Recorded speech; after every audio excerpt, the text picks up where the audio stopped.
अस्सलामुअलैकुम, क्या हाल है? होप ठीक होंगे, खैर से होंगे, खुश होंगे। अल्हम्दुलिल्लाह हम भी बिल्कुल ठीक है। ये था सुबह का टाइम और मैं अपने लिए कुछ नाश्ता देख रही थी। कभी कभार नाश्ता बनाने भी बहुत क्या कहते हैं मुश्किल लग जाता है ख़ुद के लिए। तो मैं क्या करती हूँ, ये जो चने होते हैं ना, इसको बॉईल करके फ्रीज़र में रख देती हूँ। बॉईल करने के बाद भी उसमें थोड़ा तेल में मिर्ची, हल्दी, नमक डाल लेती हूँ और उसको थोड़ा सा फ्राई करके फ्रीज़र में रख देती हूँ कि कभी जब नाश्ता बनाने में परेशानी होगी ना तो फिर हम ये कर लेंगे। तो बस आज भी फिर मैंने फ्रीज़र में से निकाला है, थोड़ा उसको डिफ्रॉस्ट होने के लिए रखूँगी और फिर जब डिफ्रॉस्ट हो गया तो उसको थोड़ा गर्म कर लूँगी माइक्रोवन में। उसके बाद मैंने उसमें दही और जो कुछ घर की चटनी बनी है वो, और फिर सेंग और किशमिश और ये सब डाल के उसको अच्छे से मिक्स किया और मैं ये खा लेती हूँ। इजी और अच्छा नाश्ता और लगता भी बहुत अच्छा है, आप ट्राई करिएगा। इसमें अगर आप टमाटर, प्याज और ककड़ी भी चॉप करके डाल देंगे ना, और फिर जो आपको चाहिए रहता है हरी मिर्ची या फिर कोतमीर, तो भी बहुत अच्छा लगता है। लेकिन अभी मैंने बताया कि मुझको बनाने का मूड ही नहीं था, तो बनाने का मूड नहीं और इतना सब चॉप करो तो नहीं, तो ऐसे सादा भी खा लो, अच्छा ही लगता है। तो मैंने खाउसे बनाए थे हमारे गुजरात के, तो उसकी मैंने वॉइस ओवर करने की बजाय साथ में रिकॉर्डिंग की है। तो आप देखिएगा कि बराबर है या फिर वॉइस ओवर हल्दी नहीं डालते हैं, पर पर्सनली मुझको हल्दी वाले खाउसे, यानी थोड़ी हल्दी और वो पीले कलर के होते ना तो अच्छे लगते हैं। पीले कलर के वो। और ये तेल गरम हो रहा है पड़ तलने के लिए। कुछ उसमें अलग अलग कुछ डालते हैं, कोई पापड़ वापड़ भी डालता है मैंने देखा। और हमारे जो गुजरात में जो होता है ना, ये समोसे की जो पड़ बनाते हैं ना, उसके साइड के जो निकलते हैं ना, हम इसको फ्राई करते हैं। अगर कभी ये ख़त्म हो गए हो तो समोसे की जो पड़ या पट्टी जो बाकी होती है ना, उसी को ही फ्राई कर लेते हैं। तो बस अभी तेल गरम होता है, ये थोड़ा छुट्टा हो जाए तो मैं उसको फ्राई करती हूँ।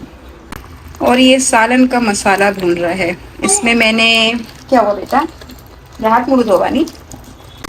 इसमें मैंने क्या किया है, बेसिक सा बस वो 2 टमाटर लिए थे, बड़े साइज़ के थे, और 1 प्याज थी, उसको पीस के डाल दिया।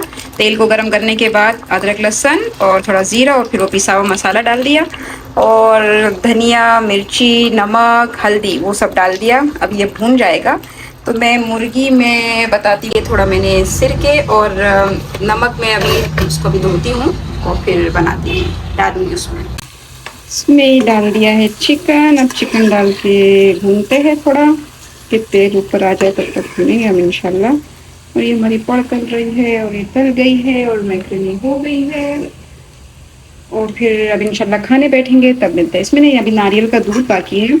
ऐसे तो फ्रेश दूध भी काफ़ी अच्छा लगता है, पर फ्रेश हो नहीं तो फिर ये डब्बे में आता है 3 वाला, तो मैं ये डाल दूँगी। ये बन गया है हमारा मज़ेदार सा सालन उसके खाउसे के लिए। ये मैंने लाल मिर्ची का पाउडर लिया है और अभी जो फ्राई करने के बाद जो तेल गरम है ना, उसको इसमें डाल दिया। या इसको मिक्स कर ले कि मिर्ची जल नहीं जाए। ये हमारी मिर्ची ऊपर से डालने के लिए तैयार। हनाना हो जो है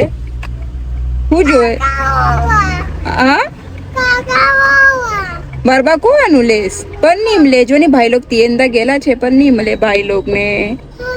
हाँ भाई लोग उभी रहेला छे पर नहीं मलतू। हाँ मले तो क्યારે खावानी? अमरे नहीं हन्ना अमरे तो मम्मम आज मम्मी हो बनाईवा माकारोनी। हाँ પછી હુઈ જવાનું બપોરે ને હન્ના ઉઠીને પાકીટ ખાવાનું હારું। हाँ ने इस्माइल केवरी स्कूल में इस्माइल जो भाई। बस ये बन गई हमारी मैकरोनी, हम कहते हैं इसको बच्चे लोग के हिसाब से, उस खाउसे। उसमें मैंने खाउसे लिया है थोड़े, यानी नूडल्स लिए हैं। उसके बाद उसमें जो सालन बनाया था वो डाला है, और फिर ये जो तीखी थोड़ी मिर्ची होती है वो डाला है, और उसके बाद जो पड़ तरी थी वो, और नींबू, नमक, अच्छा और रिश्ता, ये सब डाल के खाने में बहुत ही मेरी एक फ़ेवरेट डिश में से है, बहुत अच्छी लगती है। और अगर आप उसमें चाहो तो लहसुन भी फ्राई करके डाल सकते हैं, पर बच्चे खाते नहीं तो इसलिए मैंने फ्राई नहीं किए। એવું લાઈકી ગમે ખાવને તે છે તને ગમે? આ ગમે? ચાલો બિસ્મિલ્લાહ પડીને ખાઓ। ચમચી નહીં, હાથ હાથે ખાવાનું, હાથ હાથે વધારે રીકો લાગે। हाँ मोटो भाई भी हाथ हाथे खाए, मम्मा भी हाथ हाथे खाए। बिस्मिल्लाह पड़ी पढ़ो बिस्मिल्लाह। माशाल्लाह। चलो खाइए। अच्छा, बात कर लेते हैं आज टॉपिक के हवाले से कि भाई मैं हमेशा खुश ही क्यों रहती हूँ और क्या मेरे पास कोई टेंशन नहीं है। अब इतना सब है तो फिर टेंशन की कोई बात ही नहीं है, कोई मुश्किल ही नहीं है, आराम से लाइफ चल रही है। तो बात असल में ये नहीं होती है। बात तो हर इंसान को कुछ ना कुछ परेशानी और उस पर कुछ ना कुछ हाल चल ही रहे होते हैं। जो हमारी तकलीफ़ वाले हाल होते हैं या फिर बोले जो आजमाइश के दौर होते हैं वो हमेशा ज़्यादा ही होते हैं, और ख़ुशी के जो दौर हमको लग रहे होते हैं वो हमेशा कम होते हैं। बल्कि अल्लाह ने फरमाया है ना कि भाई हमने तो इंसान को तकलीफ़ के लिए पैदा किया है, लक़द ख़लक़नल इंसान फ़ी कबद, के मुश्किलात के लिए ही पैदा किया है। तो ही तो टेस्टिंग होगी ना, तो ही तो फिर जन्नत और जहन्नम डिसाइड होगी। आता है कुरान में कि अम हसिबतुम अन तदखुलुल जन्नत, कि तुम क्या सोचते हो कि ऐसे ही जन्नत में चले जाओगे। नहीं, कुछ हाल तो आएंगे ना, कुछ पेपर एग्ज़ाम तो लिया जाएगा, उसके बाद ही फिर जन्नत और जहन्नम में जाने का फैसला होगा। जब अल्लाह परेशानी या मुश्किलात को भेज रहा होता है तो उसको वही देखना होता है कि मेरा बंदा क्या रिस्पॉन्स करता है। यानी रिस्पॉन्स देखने के लिए ही तो परेशानी आती है। तो अगर हम उसमें अपना उम्मीद हो जाएंगे, जो कि शैतान का असल मकसद है हमको अल्लाह की ज़ात से नाउम्मीद करना, तो फिर बहुत आसानी हो जाएगी। लेकिन उस परेशानी में भी अल्लाह पर भरोसा, अल्लाह की ज़ात पर भरोसा, उससे उम्मीद लगाए रखना, ये बहुत एक अच्छी फीलिंग देगा। एक अलग से आपके पास ताकत आती है। परेशानी तो सब नबियों पर आई है और छोटी मोटी नहीं आई है, बड़ी बड़ी आई है। हर नबी किसी न किसी लिहाज से बहुत बड़ा परेशान रहा है। नूह अलैहिस्सलाम औलाद से परेशान थे, लूत अलैहिस्सलाम बीवी से परेशान हैं, याकूब अलैहिस्सलाम अपनी औलाद की जुदाई से परेशानी है, मुश्किल है, और अय्यूब अलैहिस्सलाम बीमारी में परेशानी है, मुश्किलात है। हमारे नबी सल्लल्लाहु अलैहि वसल्लम की पूरी लाइफ ही मुश्किलात में गई हुई है। जब हमारे नबी के बेटे का इंतकाल हो गया तो बेटे की जुदाई, औलाद की मतलब औलाद की मौत, ये माँ बाप के लिए बहुत मुश्किल काम होता है। कोई भी हो, हम हो वो हो, सबके लिए मुश्किल था। लेकिन उस वक्त हमारे नबी के जुमले क्या थे कि आंखें भी आंसू बहाएगी, मतलब रोना आना वो भी एक नॉर्मल बात है, और दिल को भी गम हुआ है, मतलब क्या कहते हैं हमको, अफसोस, गम, और बेटे की जुदाई, बच्चे की जुदाई, ये भी एक गम वाली चीज़ है, मुश्किल चीज़ है। लेकिन आगे फरमा रहे हैं, लेकिन ज़बान वही कहेगी जो मेरा रब चाहता है। यानी ज़बान से शिकवे नहीं निकलेंगे, ज़बान से नाउम्मीदी नहीं निकलेगी, ज़बान हमेशा उम्मीद वाले जुमले बोलेगी। तो आप जब नबी के इस वाक़े को देखते हैं तो आपको हमको सीखने मिलता है कि हाँ, अगर कोई मुश्किल हालात आ रहे हैं तो हमने क्या करना है। हाँ, परेशानी होगी और तकालीफ़ में मतलब इंसान क्या करे समझ में नहीं आता है ना, वो भी होगा, लेकिन ज़बान हमेशा शुक्र वाले अल्फाज बोलेगी। तो अगर हमारी और आपकी लाइफ में परेशानी आती है, कोई डिस्टर्बेंस होता है, तो उसमें कोई इतनी बड़ी बात नहीं है। आपका रिस्पॉन्स वो अच्छा होना चाहिए, तो परेशानी खुद ही छोटी लगने लग जाती है।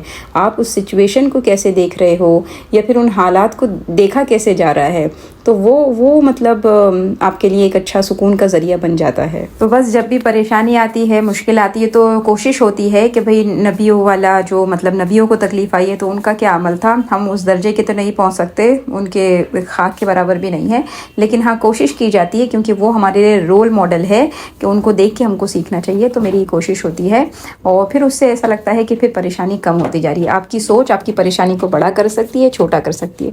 तो मैं उसको इस तरीके से सोचती हूँ तो काफ़ी हद तक छोटी लग जाती है। चले आज मज़ेदार सी एक रेसिपी शेयर करते हैं। आप चाहे तो इसको ऐसे ही कबाब खा लें, लेकिन बारबेक्यू सॉस के साथ आप डाल के खाते हो तो वो भी बड़े मज़े के लगते हैं।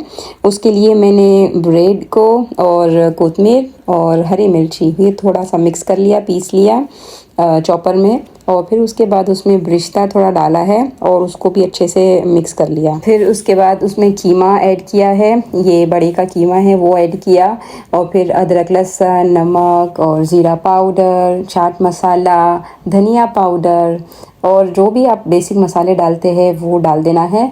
वो मैंने डाला है, और थोड़ा फिर आखिर में थोड़ा तंदूरी का जो मसाला आता है ना वो भी डाल दिया, उससे थोड़ा सा कलर अच्छा आ जाता है, इतना ब्लैक की तरफ नहीं जाता है। तो फिर वो डाल दिया और अच्छे से उसको मिक्स कर लिया, और फिर उसको निकालने के बाद मैं उसको, स्ट्रॉ मेरे पास थी नहीं बड़ी वाली, तो कोई बात नहीं, जब कुछ नहीं होता है तो किसी से भी काम चला लेना चाहिए। तो पेंसिल थी तो मैंने पेंसिल की मदद से उसमें होल ताकि हो और शेप भी थोड़ा अच्छा दिख जाए, उसको रख के उसको मतलब क्या क्या शेप दिया है, गोला कबाब का शेप दे दिया है।